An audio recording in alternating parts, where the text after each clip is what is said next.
Welcome to the deep dive. We're here to, cut through the noise and really zero in on the insights that matter.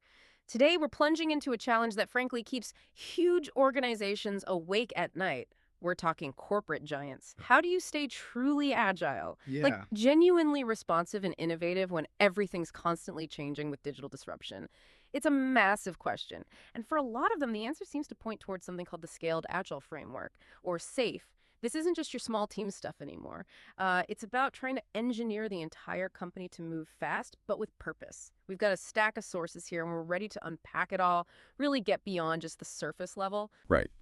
And our mission here for you is to give you a clear, structured, but still kind of nuanced look at SAFe. We'll go from its core ideas right through to how it actually works in practice. Mhm. So you can quickly get what it's really about and, importantly, how it helps achieve business agility, Mm. which is basically that superpower, right? Being able to jump on opportunities or handle threats quickly, effectively.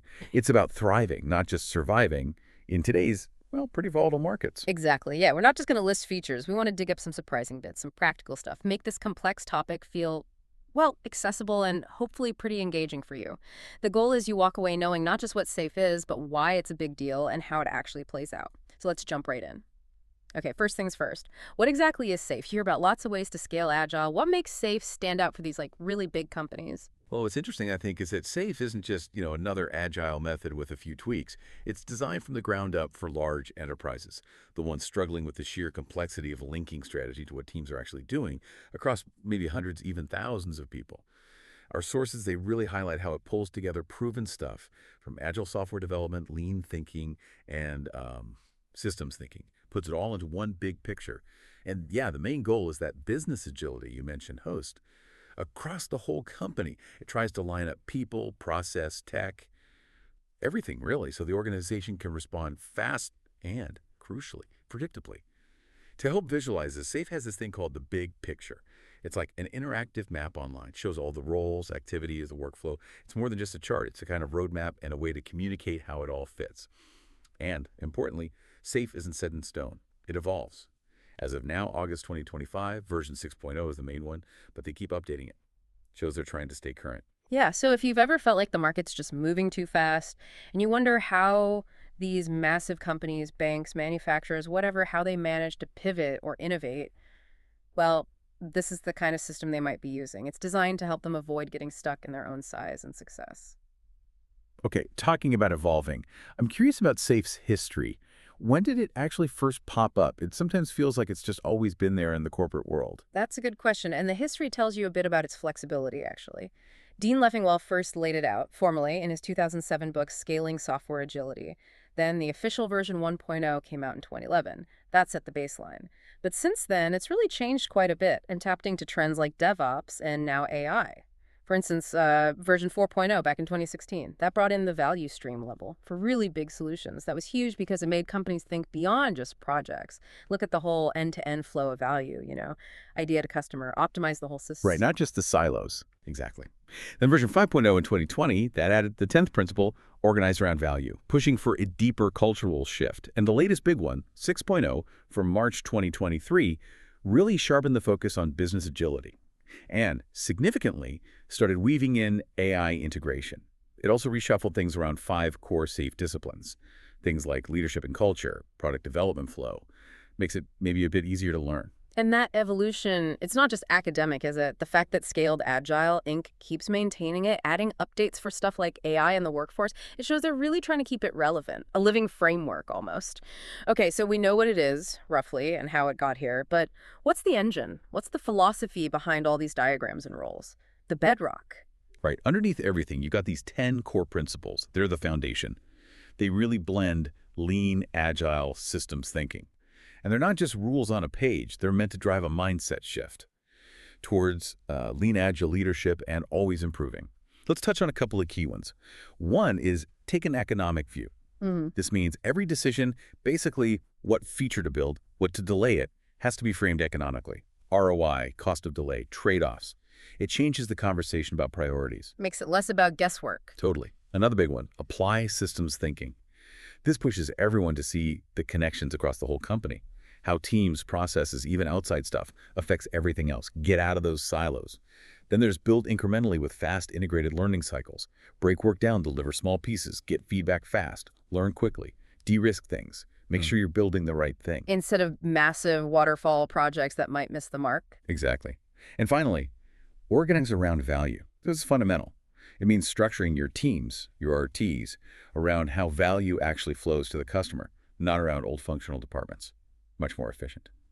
Hearing that, they don't sound like just rules for software teams. They feel like a powerful way to think about making decisions in any kind of complex situation, right? Yeah. Forces you to be practical, focused on delivering actual value consistently. So those are the principles. But how does SAFE actually adapt to different company sizes? It sounds like it could be way too much for a medium-sized place or maybe not enough for a global behemoth. How does it scale itself? Good point. And that's where the different safe configurations come into play. It's designed to be scalable. Each configuration kind of builds on the previous one, so you adopt what you need when you need it. Avoids unnecessary complexity. You start with essential safe. That's the base layer. Good for maybe one agile release train and RC. Yeah. Focuses on team and program level stuff. It's like the minimum viable safe. Okay, the starting point. Yeah. Then, if you've got more complex systems, maybe multiple RTs needing to coordinate on one big product or platform, there's large solution safe. It adds practices for that coordination. Moving up, if you need to connect strategy across multiple value streams or RTs, you've got portfolio safe. That brings in strategic themes, portfolio management, epic owners, managing budgets across initiatives, aligning everything with the business goals. So that's where the big picture strategy connects down. Precisely. Yeah. And then for the really huge, complex enterprises dealing with multiple portfolios, multiple large solutions, there's full safe. That combines everything, team, program, large solution, portfolio. And you mentioned SAFe 6.0 organizes these around those 5 disciplines now. It sounds like they're trying to make it clearer which parts help solve which business problems at each scale, less just adding layers, more targeted capabilities. That seems to be the idea, yeah. Making it more coherent. All right, let's shift to the people. Frameworks are just ideas until people use them. SAFe has very specific roles defined. How do these roles actually work together? Do they help collaboration or just add hierarchy? The roles are critical, absolutely. And the intent is really to clarify who does what and make collaboration smoother. So down at the team level, you've got roles you might recognize. The product owner, they own the team's backlog, prioritize the work, represent the customer. Then the scrum master, or team coach, as SAFe often calls them. They're the facilitator, impediment remover, coach for the team, and the agile team members, the cross-functional group actually building this stuff. Standard agile team setup, mostly. Pretty much. Then you go up to the program level, the RT level. Here you have the release train engineer, the RTE. Think of them as the chief scrum master for the whole RT, facilitating the big events, managing risks across teams, a servant leader role. You also have the product manager. They look after the program backlog, defining bigger chunks of work called features, working with the product owners. Okay, coordinating the product vision across teams. Right. And then up at the portfolio level, you find epic owners. They champion the big cross-cutting initiatives, the epics. You've got the lean portfolio manager who handles the strategy, the funding, the governance side of things. And business owners are key too. They're the stakeholders who provide the business context, approve PI objectives, make sure the IRT is building valuable stuff. And didn't you say SAFe 6.0 updated these roles to include AI stuff? How does that work in practice? Yeah, that's a recent thing. It's about acknowledging that AI tools are becoming part of the job. So, for example, a product owner might use AI to analyze customer feedback data to help prioritize the backlog. Or maybe a lean portfolio manager uses AI for forecasting or analyzing potential investments. It's about augmenting their work, making them more effective, not replacing them, a practical integration. Okay, roles make sense. But work needs a rhythm, right? A cadence. How do the SAFe events and artifacts keep hundreds of people synchronized and the work flowing? That rhythm is absolutely key. The artifacts and events work together to create it. Artifacts are the things, the tangible items that make the work visible and promote shared understanding. User stories, team backlogs at the team level, features, program backlogs at the RRT level, epics, strategic themes higher up. They're the common language. Got it. The nouns. Exactly. And the events are the verbs, the activities that create the cadence and ensure alignment and feedback. At the team level, you've got your regular cycle, daily stand-ups, iteration planning, iteration reviews, retrospectives. Keeps the team learning and adapting. But at the RT level, the big one is PI planning, program increment planning. This is usually a 2-day event, happens every, say, 8 to 12 weeks. All the teams on the RT get together physically or virtually. They plan out the work for the next PI, align on objectives, and crucially, identify and manage dependencies between teams before they become problems. That sounds intense, but necessary, I guess, at that scale. Absolutely necessary. That face-to-face or real-time collaboration and negotiation is what prevents so many issues later on. It's a huge synchronization point. Then you have things like the system demo every couple of weeks where the RR shows the integrated working system to stakeholders, real feedback. And at the end of the PI, there's the Inspect and Adapt INA workshop. That's where the whole RT reflects, identifies systemic problems, and agrees on improvement actions. So these aren't just more meetings for meetings' sake. They're structured points for collaboration, feedback, problem solving, keeping these huge initiatives actually moving forward together, like that orchestra rehearsal idea, making sure everyone plays together before the performance. Okay, this definitely sounds like a major effort to adopt. If a company decides, right, we need SAFe, how do they even start? It must feel like climbing a mountain. It is a big commitment, no doubt. But SAFe actually provides a roadmap for implementation. It's got 12 steps. Think of it as a change management guide. It kicks off with hitting a tipping point, recognizing that change is essential. You need that urgency. Then a big step is training people. You train lean agile leaders. You train internal change agents who will champion this. Creating the Lean Agile Center of Excellence, or LEE, is often recommended. That's like the internal hub driving and supporting the transformation. Like a dedicated team for the rollout. Exactly. Then you get practical. Identify your value streams. Figure out your agile release trains. IRTs. Prepare them, launch them, and it doesn't stop there. You coach the RTs, launch more ARTs if needed, maybe extend to the portfolio level, and crucially, you keep measuring and improving. The usual advice is to start with essential SAFe, get some wins, build momentum, and use assessments like the Business Agility Assessment SAFe provides to track progress. Okay, so after all that work, the training, the restructuring, the LEE, what's the actual payoff? What tangible benefits do companies see when they really commit and implement SAFe successfully? Well, the benefits reported, they tend to hit the big pain points of large organizations. First, scalability. It provides a way to actually coordinate hundreds, maybe thousands of people effectively, something many struggle with. Right, getting everyone rowing in the same direction. Which leads to the second benefit, alignment. Linking that high-level strategy right down to the teams executing the work through those value streams. A really big outcome is usually faster delivery. Cutting down time to market because of the cadence, the flow, the dependency management, that's a huge competitive edge. Yeah, speed matters. Definitely. Then there's improved quality and productivity. Quality is built into the process, not an afterthought. Practices like built-in quality, continuous integration. And interestingly, often employee engagement goes up. When done well, it gives teams clarity and purpose, unlocks motivation, fosters collaboration. Some companies, like Philips was mentioned in one source, they've reported things like more predictable delivery, cutting time to market by 30–50%, better engagement, real business results. So yeah, these aren't just fuzzy concepts. They can translate into actual competitive advantages, helping businesses really perform better in these fast-moving markets. Okay, but let's look at the flip side. No framework is perfect, right? Especially one that's comprehensive. What are the common criticisms? What are the things that make some organizations hesitant or even push back against SAFe? That's super important for a balanced view. Absolutely. Understanding the criticisms helps you see where it might not fit or where you need to be careful. One frequent point is its perceived rigidity and complexity. Some critics feel it's just too prescriptive, too many roles, events, artifacts. It can feel overly hierarchical, maybe less agile in spirit than smaller frameworks. Lots of jargon, too. Yeah, it stifles creativity. That's the concern, yeah. Related to that is the idea of a top-down approach.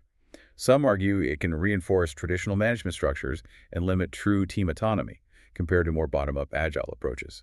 It's also widely agreed it's not really for small teams or startups.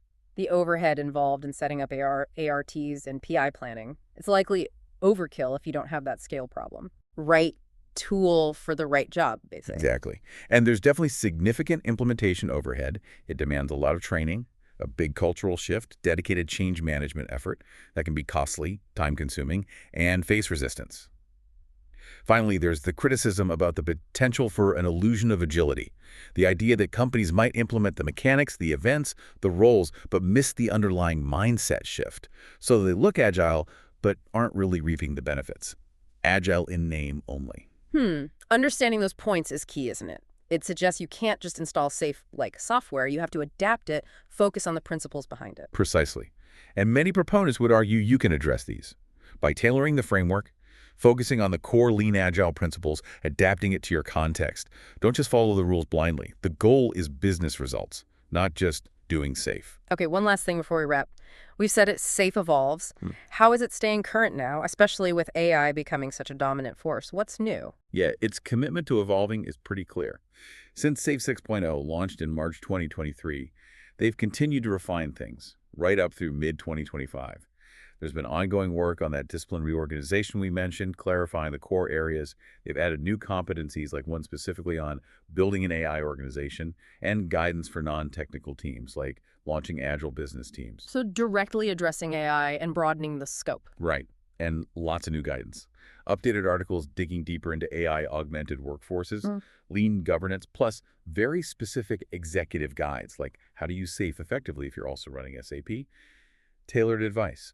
They've also tried to make it easier to digest, simplifications like website UI improvements, adding summaries to long articles, publishing new books like Safe Explained, and they continue global expansions or language translations, publishing reports like the 2025 State of Safe that show adoption trends and impact worldwide. So it definitely sounds like they're actively working to keep safe relevant, integrating new tech like AI, and trying to make it more applicable and maybe a bit easier to navigate in a world that just keeps changing.